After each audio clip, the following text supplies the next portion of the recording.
ভারতে তরল petroleum gas বা এলপিজি সংকট তুঙ্গে। মধ্যপ্রাচ্যে অস্থিরতার জেরে রাজধানী নয়াদিল্লি, মুম্বাই সহ দেশের বিভিন্ন প্রান্তে সিলিন্ডারের জন্য চলছে হাহাকার।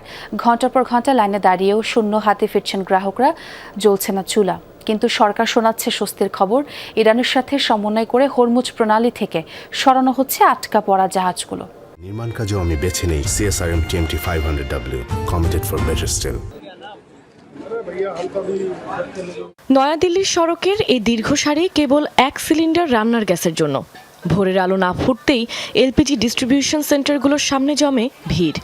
দীর্ঘ ক্লান্ত প্রতীক্ষার পরও মিলছে না কাঙ্ক্ষিত সিলিন্ডার। আগে সিস্টেম ঠিক করা উচিত।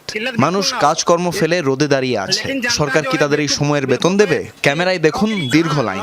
যারা কাজে যেতে পারছে না তারা কি ঘরে বসে টাকা পাবে? তারা বাধ্য হয়ে এখানে দাঁড়িয়ে আছে, কারণ কোথাও গ্যাস পাওয়া যাচ্ছে না। একই চিত্র বাণিজ্যিক রাজধানী মুম্বাইয়েও।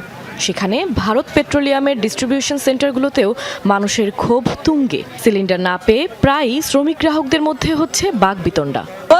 সরকার বলছে সংকট নেই, অথচ সেন্টার থেকে আজ মাত্র 300টি সিলিন্ডার দেয়া হয়েছে। আমার সিরিয়াল 302 নম্বর, তাই গ্যাস পাইনি। সকাল 9:30 থেকে লাইনে দাঁড়ানো, এখন বলছে বাড়ি চলে যেতে। ভারতে রান্নার গ্যাসের চাহিদার 60%ই মেটানো হয় আমদানির মাধ্যমে, যার বড় অংশ আসে মধ্যপ্রাচ্য থেকে।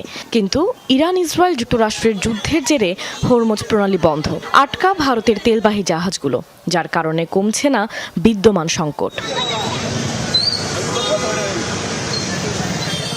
রয়েছে স্বস্তির খবরও।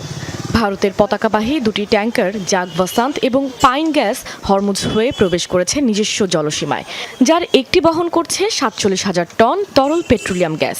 আরও 3টি জাহাজও পেয়েছে প্রণালী পেরোনোর সবুজ সংকেত। কাশফিয়ার ভি, যমুনা নিউজ।